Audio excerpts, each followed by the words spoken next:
Ju përshëndes nga lajmet e orës 15 në Top Channel. Po mbahet konkursi ndërkombëtar për zgjedhjen e projektit fitues të shndrimit të zonës të stadiumit Selman Stërmasi. Kryeministri Edi Rama tha se qendra e re do të strehojë 18 institucione shtetërore.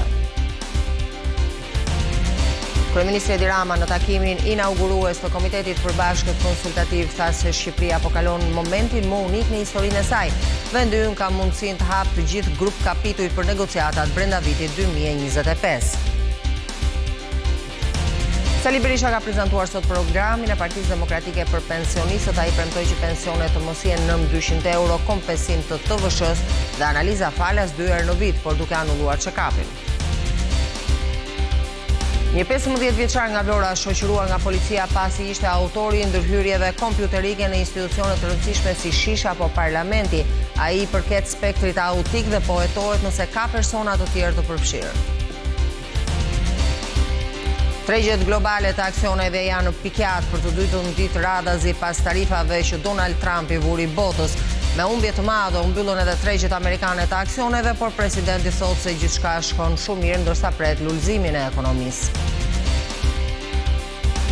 Tarifat e reja të Donald Trump do të rrisin çmimin e kafes dhe çokoladave për amerikanët me nivelin më të lartë të konsumit në botë. Eksportuesit si Brazili dhe Kolumbia do të taksohen me 10%, ndërsa Vietnami me 46%, duke bërë që pasojat t'i vuajnë amerikanët.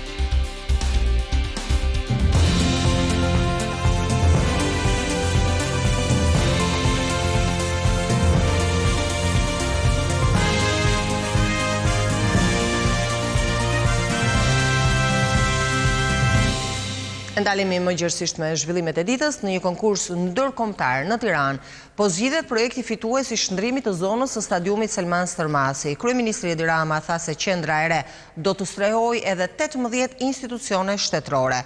Rama tregoi se cilat janë qëllimet e projektit, por foli edhe për disa projekte të tjera shumë të mëdha. Pas arenës kombëtare, kryeqyteti do të ketë një tjetër stadium me standardet UEFA-s. 5 studio arkitekturore ndërkombëtare në bashkëpunim me disa kompani shqiptare ndërtimi paraqitën projekti det në fazën finale të një konkursi ndërkombëtar për transformimin e stadiumit Selman Stërmasi.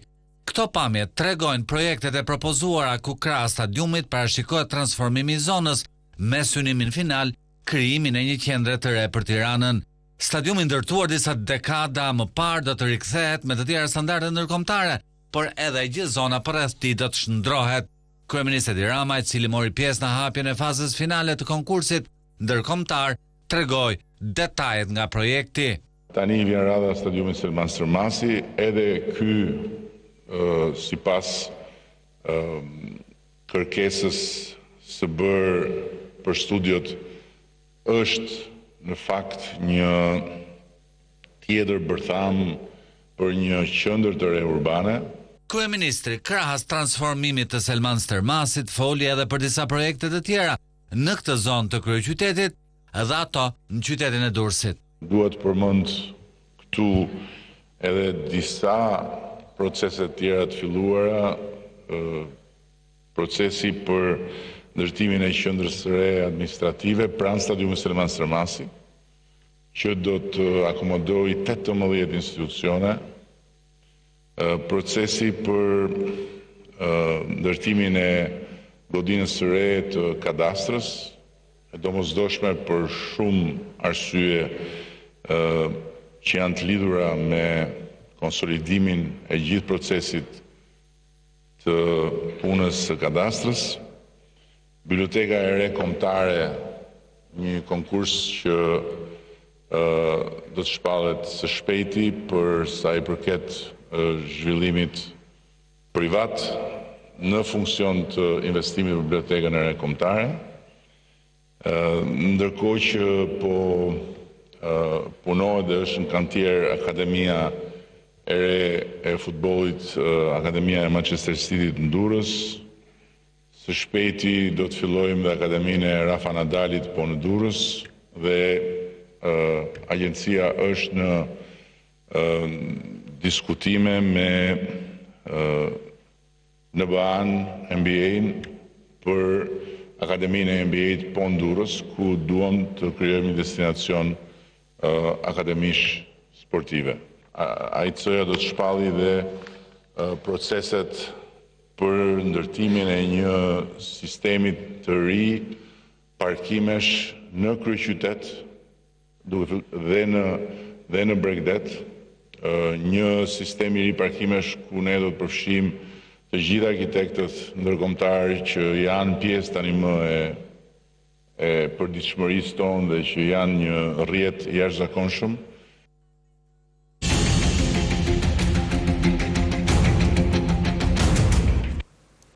Kryeministri Edi Rama në takimin inaugurues të Komitetit të Përbashkët Konsultativ tha se Shqipëria po kalon momentin e saj më unik në historinë e saj. Vendi ynë ka mundësinë të hapë të gjithë grup kapitujt për negociatat brenda vitit 2025.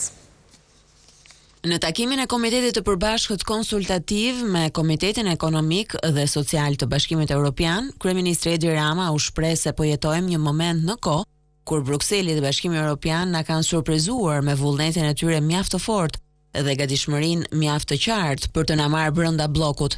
Sigurisht, theksoi kryeministri, kjo lidhet jo vetëm me punën tonë të mirë, por edhe me situatën e përgjithshme. Kështjella hap dyert dhe pastaj mbyll dyert dhe ka nga ata që janë më të shpejt që kanë hyrë dhe kanë gjetur brenda veten kur dera është mbyllur dhe ata kanë mbetur jashtë. Ka shumë njerëz që sot përpiqen të thonë se nuk do të ndodhë. Dhe ajo, çfarë po përpiqemi t'u themi që duhet mobilizohemi, duhet të bëjmë më të mirën për t'i vënë të gjitha energjitë në këtë drejtim, është thjesht një iluzion thonë, apo është propagandë. Po ku e di unë se çfarë, sepse nuk ka ndodhur në 12 vjet. Atëherë pse duhet të ndodhë në 4 vitet e ardhshme, kur u bëm vend kandidat në 2005 dhe sot e gjejmë veten tonë në pararoj pasi çelëm negociatat vitin e kaluar dhe këtë vit, siç tha dhe zoti Ropke, kemi një shans të mirë që të hapim të gjithë grup kapitujt. Kreu i delegacionit të BE-s në Tiranë, Silvio Gonzato, foli me nota pozitive se si është duke avancuar rrugtimi i vendit tonë drejt Unionit Evropian. Shqipëria po ecën përpara me integrimin në Bashkimin Evropian. Ky proces përfshin të gjithë shoqërinë, jo vetëm qeverinë dhe kuvendin. Ky komunitet konsultativ krijon hapësirë për shoqërinë civile të luajnë rolin e tyre. Një shoqëri civile aktive është jetike. Të gjithë bashkë, tha ambasadori Gonzato, organizatat, partnerët, shoqatat, sindikatat duhet të japin kontributin e tyre në këtë proces. Sali Berisha ka prezantuar sot programin e Partisë Demokratike për pensionistët. Ai ka premtuar që pensionet të mos jenë nën 200 euro. Do të ketë kompensim për TVSH-n dhe analiza falas 2 herë në vit, por anullohet check-upi. Pensionistët po shihen si një hambar votash nga Sali Berisha që nuk duhet të shkojnë në pragun e Edi Ramës. Për të joshur moshën e tretë, kryedemokrati premton jo vetëm rritje pensioni, por edhe ulje të çmirit të energjisë dhe ujit, si dhe udhëtim me gjysmë të çmiri në të gjithë Shqipërinë. Nëse demokratët rikthehen në pushtet, Sali Berisha zotohet që pensionistët jo vetëm do të kenë më shumë para në xhepat e tyre, por edhe analiza mjekësore falas. Ju e dini, check-upi Rama Nushi përjashton pensionistët. Check-upi do të anullohet me njëherë. Pensionistët do kenë të drejtë të analizave bazë, falas çdo 6 muaj. Për të përforcuar premtimet e tij, Sali Berisha sqaroi se ku do t'i gjej parat për të mbajtur këto premtime. Këto para zgjithash do të dalin nga vjedhjet e mëdha që bëhen. Nuk do përdoret më avion taksi për kryeministrin me 21 milion euro. Burimi i dytë i madh e kemi fakturë që ulja e taksave shton të ardhurat. Burimi më kryesor i të ardhurat për përmbushje premtimeve janë realizimi i punëve publike me çmimet ndërkombëtare, s'po themi kombëtare. Por me fushatën elektorale pasporte, Sali Berisha më shumë se sa Edi Rama po ndihet i shqetësuar nga Lulzim Basha. 4 djathra. Më shumë se sa nga mënyra e të bërit fushat, problem për të është konfuzioni që po krijon në elektorat krye Atlantiku me përdorimin e internet dhe në rrjetet sociale të simboleve dhe logos së ngjashme me atë të Partisë Demokratike. Brava është në një mision dhe atia dikton padroni i tij Edi Rama një akt të tillë që përbën vjedhje pronësie. Ankesa e Berishës ka mpritur dhe në dyert e KQZ-s përmes juristit Franci Nuri, ku komisionerit shtetëror i kërkohet që të marrë masa administrative dhe ligjore dhe dorëzimin e aksesit të llogarive tek përfaqësuesit zyrtar të PD-s. Sot është prezantuar platforma e re konsultimit publik nga ana e Kuvendit. Për t'i dhënë më shumë zë e përfshirje qytetarëve në procesin e ligjbërjes, kryetari e Kuvendit Elisa Spiropali prezantoi platformën e konsultimit publik. Transparenca, tha kryetari Spiropali, është një ndër vlerat dhe standardet kryesore të Kuvendit, e përcaktuar si e tillë edhe në planin e ri strategjik 2025-2030. Platforma e re do të jetë aksesueshme dhe më e përdorshme nga partnerët e Kuvendit, duke synuar rritjen e transparencës, ndërveprimin, rritjen e numrit të pjesëmarrësve në proces, dinamizimin e procesit të konsultimit, efikasitetin operacional, lehtësimin e procedurave dhe reduktimin e burokracisë, rritjen e sigurisë dhe garantimin e fshehtësisë së të dhënave, krijimin e kushteve për analiza më të thelluara, mundësimin e përdorimit të anketimeve, kategorizimin e përdoruesve sipas tipologjive, lehtësimin e komunikimit institucional, përdorimin më efektiv të rrjeteve sociale, inkorporimin më eficient të rezultateve të konsultimit në procesin ligjbërës dhe veprimtarisë e Kuvendit. Kryetaria e Kuvendit kërkoi zgjerimin e spektrit të akteve ligjore që i nënshtrohen platformës së konsultimit publik, përfshi për shpejtimin e afateve kohore të procesit të konsultimit.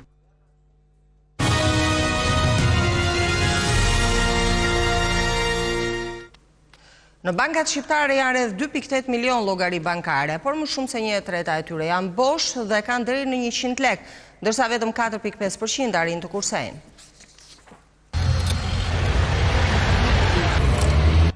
Shqiptarët kanë rreth 2.8 milion llogari bankare në bankat e nivelit të dytë, por një pjesë e mirë e tyre i kanë të varfëra, ndërsa vetëm 1% e vogël i përdorin për të kursyer shuma të konsiderueshme.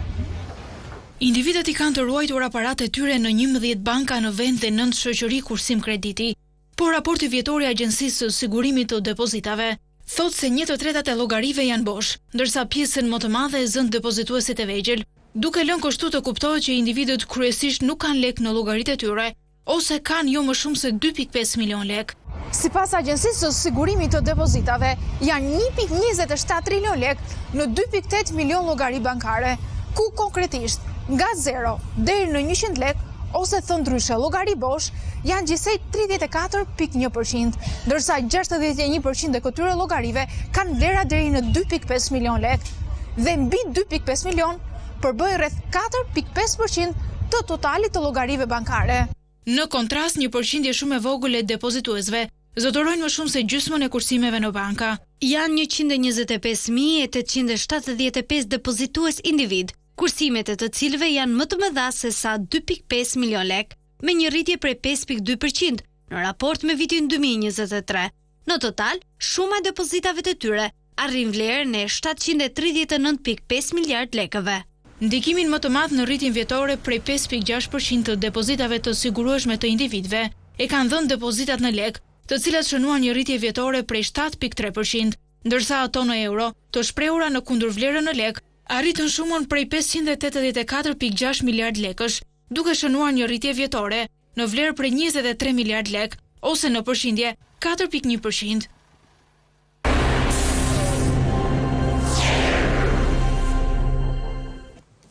Një 15 vjeçar nga Vlora është shoqëruar nga policia pasi ishte autori ndërhyrjeve kompjuterike në institucione të rëndësishme si Shishja apo Parlamenti.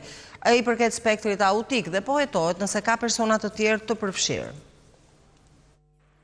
Një i mitur vetëm 15 vjeç u shoqërua sot nga policia e Vlorës, pasi kishte mundur të ndërhynte në mënyrë të pa autorizuar në të dhënat kompjuterike të disa institucioneve të rëndësishme në vend, si Parlamenti i Shqipërisë apo Shërbimi Informativ Shtetëror. Prokuroria e Vlorës thotë se ka dokumentuar veprimtarinë e kundraligjshme gjatë muajit mars të këtij viti, ndërsa thekson se i mituri ka ndërhyrë në emailët dhe faqet zyrtare të institucioneve, duke shkaktuar ndërprerjen e funksionimit të tyre për periudha të caktuara kohore. Nga hetimet e deritanishme nuk ka rezultuar të ketë vjedhje të dhënave apo dokumenteve konfidenciale nga këto sisteme. Gjatë operacionit për ndalimin e të miturit, u sekuestruan disa pajisje, të cilat do t'i nënshtrohen ekzaminimeve të thelluara teknike. Konkretisht bëhet fjalë për 5 kompjuter laptop, 6 aparate celular dhe një dron. Burime policore bëjnë gjithashtu me dije se 15 vjeçari është i prekur nga spektri i autizmit, Prandaj po hetohet nëse ka pasur persona të tjerë të përfshirë në këtë aktivitet, të cilët mund të kenë përdorur aftësitë kompjuterike të 15 vjeçarit për arritjen e qëllimeve të tyre. Policia e Vlorës thotë se po punon në këtë drejtim, ndërsa po merret në pyetje edhe 15 vjeçari. Një ish efektiv i Reneas është arrestuar me akuzën e kultivimit të drogës si pjesë e një grupi kriminal. Ish efektivi i forcave Renea Altin Morina u arrestua këtë të premte nga policia pasi ishte shpallur në kërkim nga SPAK për kultivim të bimëve narkotike, kryer në kuadër të grupit të strukturuar kriminal. Në momentin e ndalimit, gjatë kontrollit fizik, 45 vjeçarit u gjet dhe sekuestrua një armë zjarri pistolet. Gjithashtu, gjatë aksionit uniformat blu arrestuan dhe drejtuesin e mjetit, me të cilin lëvizte ish efektivi i Reneas, 25 vjeçari me iniciale EH, i cili akuzohet për përkrahje të autorit të krimit. Altin Morina akuzohet se bashkëpunonte me Durim Bamin për të organizuar kultivimin e bimëve narkotike në zonën e Niklës dhe Tapizës. Ish efektivi Morina ka qenë arrestuar dhe më herët në mars të vitit 2023, pasi në makinën me të cilën po lëvizte në zonën e Kodrës së Diellit ju gjetën 113.000 euro.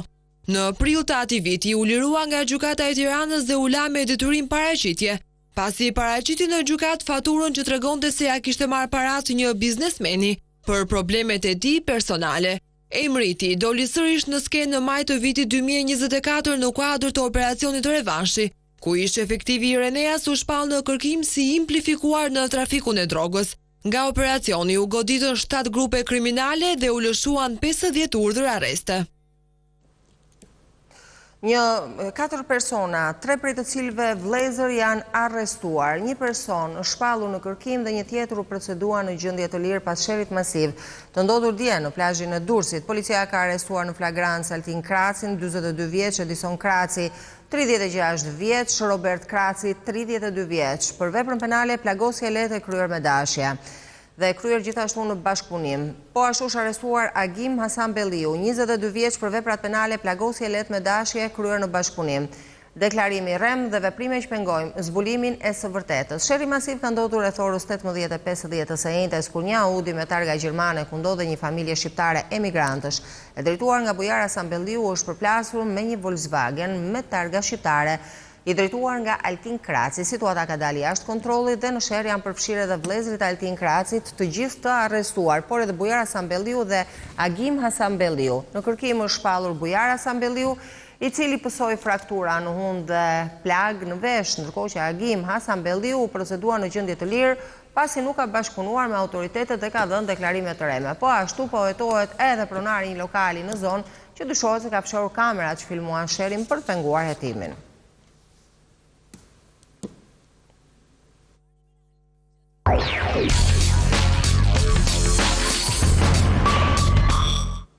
Shtetet e Bashkuara të Amerikës i kanë vendosur 10% tarif mallrave nga Kosova, ndërkohë presidenti Osmani kërkon që qeveria të heqë tarifat 10% që ka vendosur për mallrat amerikanë.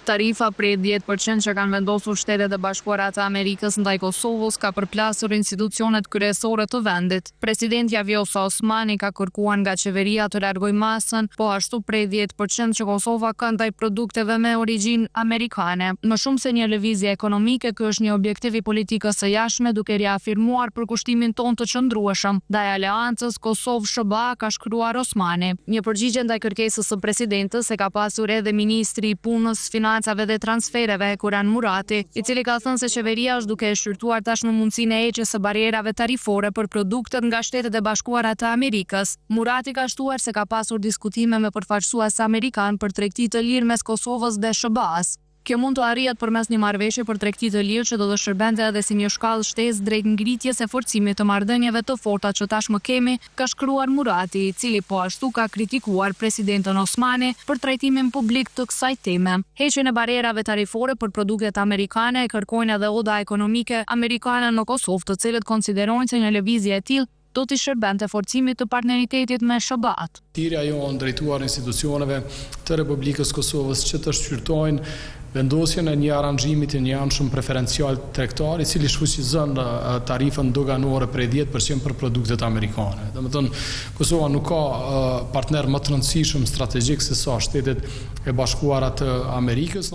Oda ekonomike amerikane u bën thirrje bizneseve që eksportojnë drejt SBA-s të mos dekurajohen në vazhdimin e biznesit të tyre. Për së paku 10% futen me çmim më të lartë se sa që do të mund të shiteshin në rrethana të tjera. Uroj që kjo tarifë e cila do të aplikohet tash tutje të mos i dekurajoj prodhuesit kosovar që në përpjekjet e tyre për të eksportuar në Amerikë. Të njëjtën kërkesë ka pasur edhe Oda ekonomike e Kosovës që konsideron se heqja e tarifave doganore për produktet amerikane do të hapte mundësi të reja për zhvillimin ekonomik të Kosovës dhe do të kontribonte në rritjen e mundësive të tregtisë dhe investimeve.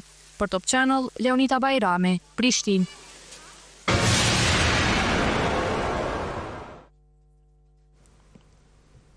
Tregjet globale të aksioneve janë në pikjat për të dytën ditë radhazi pas tarifeve që Donald Trump i vuri botës. Me humbjet madhe u mbyllën edhe tregjet amerikane të aksioneve, por presidenti thot se gjithçka po shkon shumë mirë, ndërkohë që pret lullëzimin e ekonomisë. Tregjet globale të aksioneve pësuan rënje për të dytën ditë me radhë, teksa tarifat botërore të Donald Trumpit vazhdojnë të ushqejnë frikën e një recesioni global. Indeksi FTSE 100 i Londrës u tkurr edhe më shumë në çeljen e bursës mëngjesin e sotëm, ndërsa tërmeti në tregjet aziatike vazhdoi gjatë natës, i pashqetësuar nga fakti që tregjet në SBA e mbyllën ditën e njëjtë me humbjen më të madhe ditore që prej shpërthimit të pandemisë së koronavirusit në 2020-ën. Trumpi vetë duket i kënaqur. Presidenti amerikan thotë se vendosja e tarifave po shkon shumë mirë dhe ekonomia do të lullëzojë. Tarifat më të larta duke përfshirë 20% për BE-n dhe 54% për Kinën do të hynë në fuqi nga 9 prilli. Mes kombeve më të goditura është edhe Vietnami me 46% dhe Serbia me 38%. Përpara logjikës së ftohtë të biznesit, duket se takimi i ngrohtë i djalit të shefit të shtëpisë së bardhë, Donald Trump Jr. me presidentin serb Aleksandar Vučić nuk pati ndonjë efekt. Presidentja e Shoqatës Gjermane të Industrisë Automjeteve, Hildegard Müller, e përshkroi vendimin e SBA-s si kthes themelore në politikën tregtare. Ky është largimi i SBA-s nga rendi global tregtar i bazuar në rregulla dhe si rrjedhim largimi nga baza për krijimin e vlerës globale dhe rritjen e prosperitetit përkatës në shumë rajone të botës. Kjo nuk është Amerika e para, kjo është vetëm Amerika, theksoi Müller. Tarifat e reja të Donald Trump do të rrisin çmimin e kafes dhe çokoladave për amerikanët, me të cilët kanë edhe nivelin më të lartë të konsumit në botë. Eksportuesit si Brazili dhe Kolumbia taksojnë me 10%, por Vietnami me 46%, duke bërë që pasojat i vuajnë amerikanët. Konsumatorët amerikanë përballen me një rritje edhe më të madhe të çmimit të kafes dhe çokoladave si rezultati i tarifave të reja të presidentit amerikan Donald Trump ndaj prodhuesve kryesorë në botë. Taksat të cilat do të godasin importet e kafes nga Brazili, Kolumbia dhe Vietnami pritet të rrisin çmimet në dyqane dhe në bare, e kjo në një kohë kur kostoja e kokrave të kafes ishte rritur sa kaq në mesin e mungesave të furnizimit.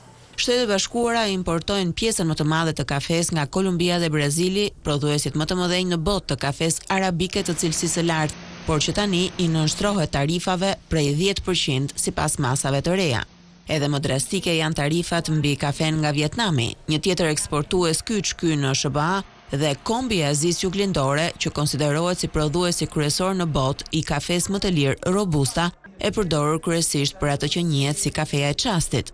Kona Hake, nga tregtuesi i njohur i mallrave ED&F Man, thotë se është mos e pritshme që konsumatorët amerikanë të vuajnë pasojat, duke marrë parasysh faktin që SBA-ja është importuesi më i madh i kafes në botë dhe vendi me nivelin më të lartë të konsumit të saj.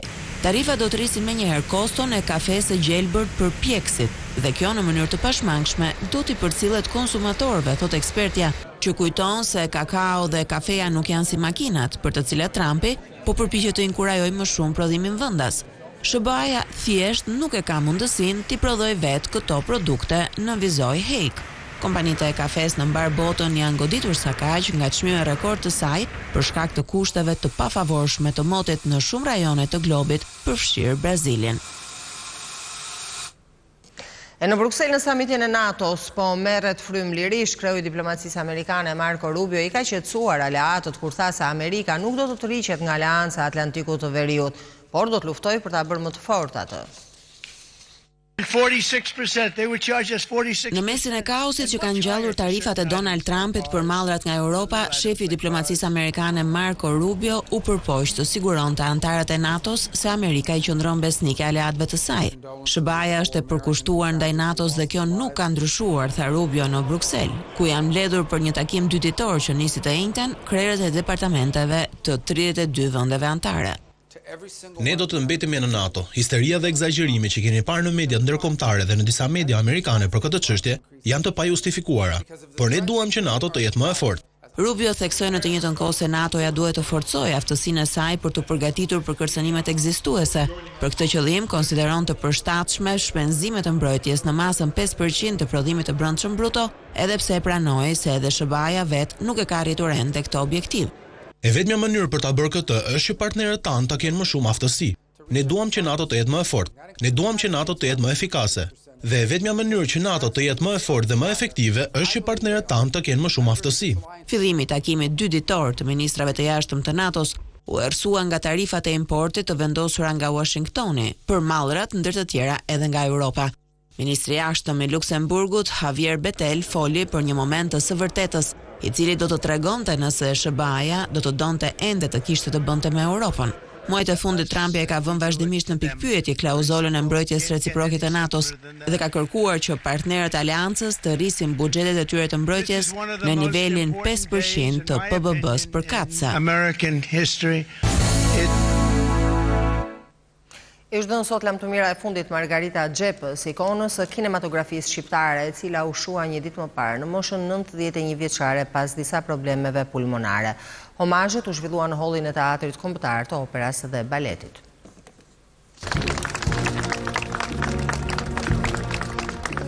Aktoria Margarita Xhepa Nderi i kombit që ndërroi jetë një ditë më parë u përcoll sot në banesën e fundit.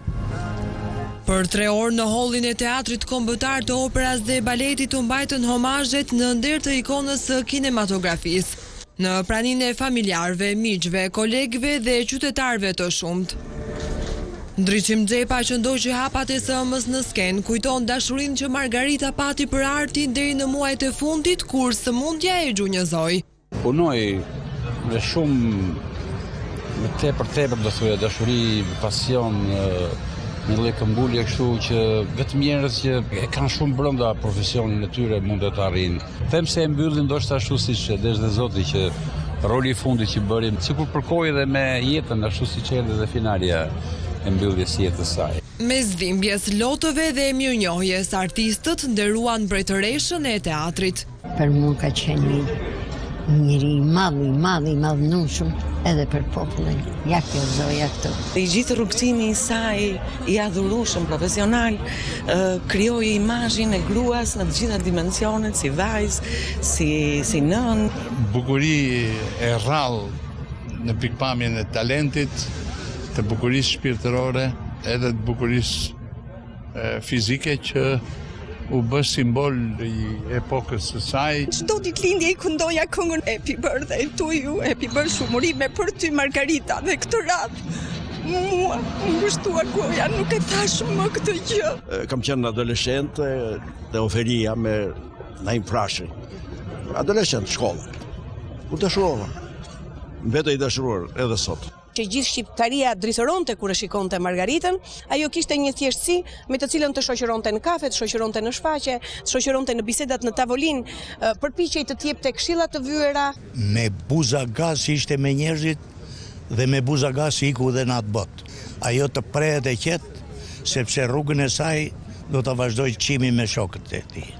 Mes qindra të pranishmëve ishin dhe qytetar lushnjar që vendosën lule pranë arkmortit të artistes që qytetin e lindjes nuk e harroi kurrë. Ishte dhe është dhe do të mbetet pjesa jonë. Na ka dhënë një imazh të jashtëzakonshëm. Aktoria që dha shpirtin në skenë me qindra role në teatr dhe kinematografi nuk është më mes nesh fizikisht, por mbetet përjetësisht në kujtesën e ardashësve. Ishe gjithçka për këtë edicion lajmesh. Faleminderit që qëndroni me ne.